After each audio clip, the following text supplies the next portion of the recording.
In a world where darkness and light coexist, one man stands out as a master of the dark side. Edgar Allan Poe's stories have captivated readers for generations, with their themes of love, loss, and the human condition. In this episode, we're diving into the world of Poe, exploring his most famous works and delving into the psychological insights that have made him a literary legend. Hello, everyone. This is Marzieh Gardeshkhani. This is Mubina Soleimani. And welcome to our podcast. Edgar Allan Poe was a master of darkness, mystery, and the human psyche. His life was marked by tragedy, loss, and perseverance, which ultimately shaped his unique writing style and legacy. To begin with, let's delve into his early life. Born in Boston, Massachusetts on January 19, 1809, Edgar Allan Poe was the son of Elizabeth Arnold Hopkins Poe and David Poe Jr., both actors and part of a traveling theater company. After his mother's death from tuberculosis in 1811, his father abandoned him and his sister Rosalie. The two children were taken in by John and Frances Allan, a successful tobacco merchant, and his wife in Richmond, Virginia. Although John Allan was not Poe's biological father, he raised him as his own. Poe's early life was marked by tragedy and loss. His parents' abandonment and death at a young age left a lasting impact on his life. Despite these challenges, Poe's foster parents provided him with a stable upbringing and encouraged his love for literature. He attended the University of Virginia in 1826, where he excelled in languages and literature.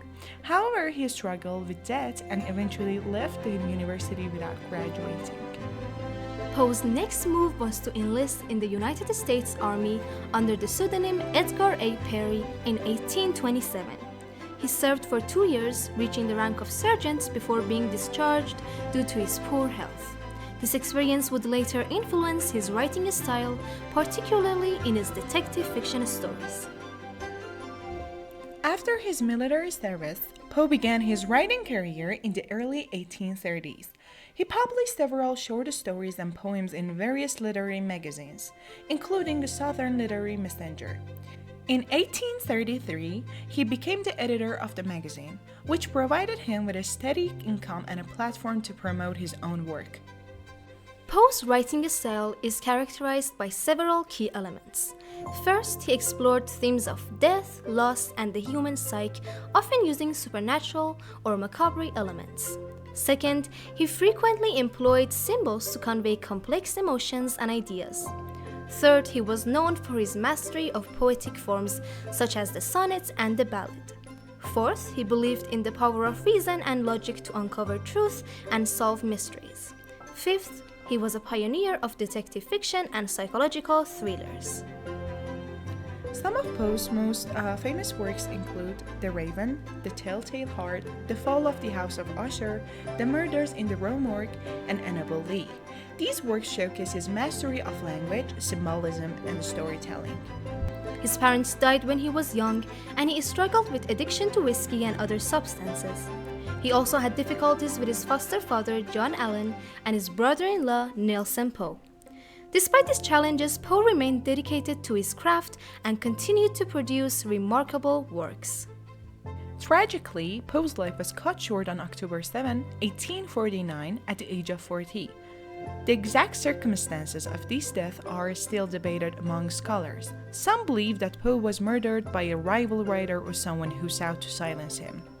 Others believe that he died from an accidental overdose or complications from a severe cold. Still, some researchers suggest that Poe may have died from tuberculosis or another illness related to his poor health.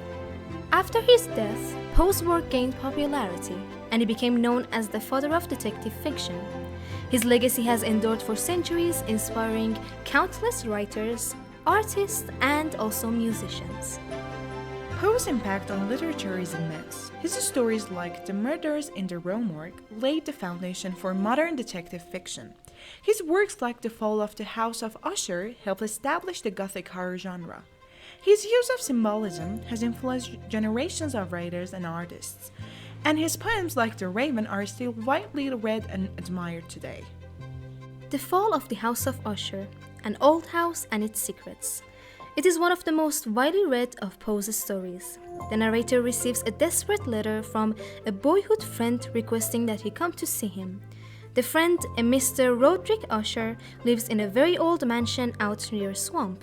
Once inside, the narrator finds more than he expected, a classic story of a creepy guy living in a haunted house.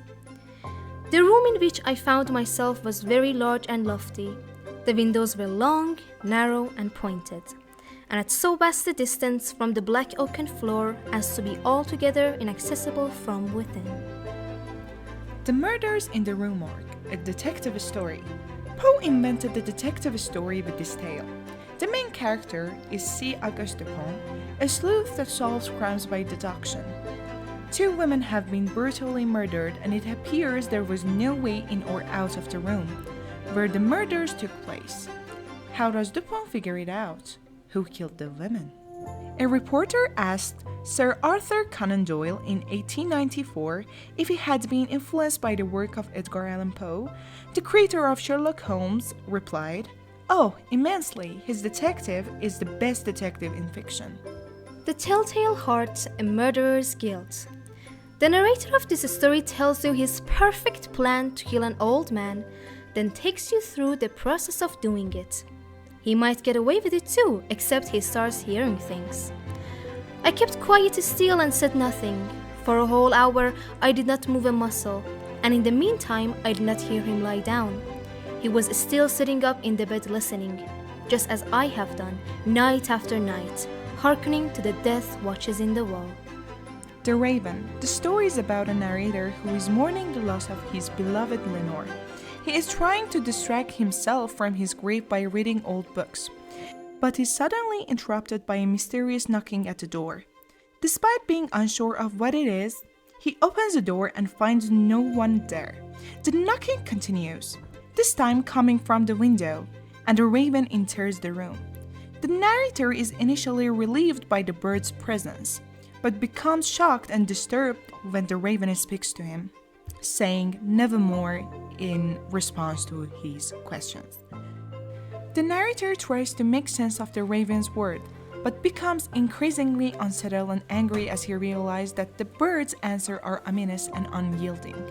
The Raven's repetition are nevermore drives home the finality of death and the impossibility of reunification with the dead. The narrator becomes enraged and orders the Raven to leave, but it remains silent, casting a shadow over his soul that will never lift. In conclusion, Edgar Allan Poe's life was marked by tragedy and loss, but his unique writing style and enduring legacy have cemented his place as one of the greatest writers in American literature. His works continue to captivate readers around the world with their masterful storytelling, symbolism, and exploration of the human psyche. Thank you for listening, And have a good time.